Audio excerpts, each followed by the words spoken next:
dapat nating isapuso ay ang umibig at magpatawad sa kapwa-tao, nang ang Pasko ay maging ganap sa buhay mo. Ang tunay na diwa ng Pasko na sa atin itinuro ni Kristo ay ang mag-alay ng sarili sa kapwa-tao. Ito ang tunay na diwa ng Pasko. Ang nagugutom pakainin, ang nauuhaw painumin, may karamdaman kalingain, walang damit damtan natin. Ang tunay na diwa ng Pasko na dapat nating isapuso ay ang umibig at magpatawad sa kapwa-tao, nang ang Pasko ay maging ganap sa buhay mo. Ang tunay na diwa ng Pasko na sa atin itinuro ni Kristo ay ang mag-alay ng sarili sa kapwa-tao. Ito ang tunay na diwa ng Pasko.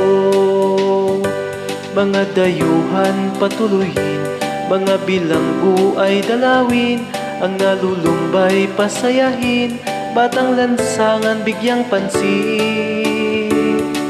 Ang tunay na diwa ng Pasko na dapat nating isapuso ay ang umibig at magpatawad sa kapwa-tao, nang ang Pasko ay maging ganap sa buhay mo.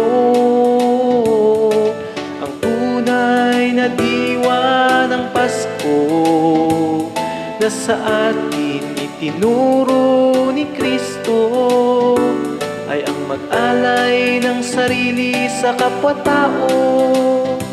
Ito ang tunay na diwa ng Pasko.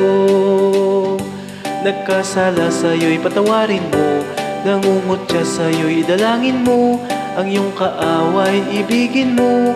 Ito ang utos ni Kristo.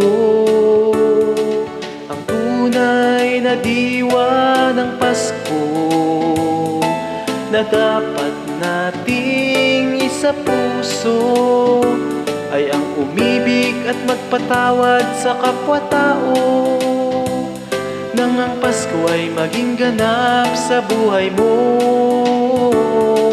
Ang tunay na diwa ng Pasko na sa atin itinuro ni Kristo ay ang mag-alay ng sarili sa kapwa-tao. Ito ang tunay na diwa ng Pasko. Ito ang tunay na diwa ng Pasko.